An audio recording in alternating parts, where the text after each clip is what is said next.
Adulterine castles were fortifications built in England during the 12th century without royal approval, particularly during the civil war of the Anarchy between 1139 and 1154. Details. During the civil war of the Anarchy, fought between the factions of Stephen of England and the Empress Matilda, both sides built a number of new castles to defend the territories and act as bases for expansion, typically motte and bailey designs such as those at Winchcombe, Upper Slaughter, or Bampton by the Empress's followers. Similarly, Stephen built a new chain of fen-edge castles at Burwell, Lydgate, Rampton, Caxton, and Swavesey, all about 6 to 9 miles apart, in order to protect his lands around Cambridge. Many of these castles were termed adulterine, meaning unauthorized, because no formal permission was given for the construction. Traditionally, the king retained the right to approve new castle construction, but in the chaos of the war this was no longer the case. Contemporary chroniclers saw this as a matter of concern. Robert of Torigny suggested that as many as 1,115 such castles had been built during the conflict. Although this was probably an exaggeration, as elsewhere he suggests an alternative figure of 126.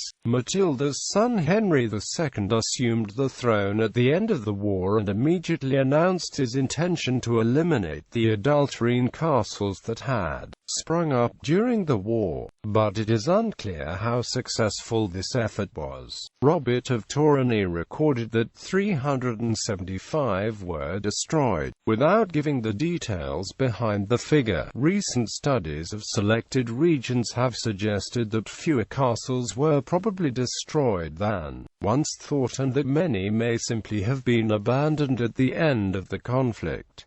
Certainly many of the new castles were transitory in nature. Historian Oliver Creighton observes that 56% of those castles known to have been built during Stephen's reign have entirely vanished. The term adulterine has been challenged in late 20th century and 21st century scholarship. Some argue that it gives too strong a sense of royal authority and authorization in the years running up to the Anarchy, and gives a misleading impression of the process of gaining permission for castle construction.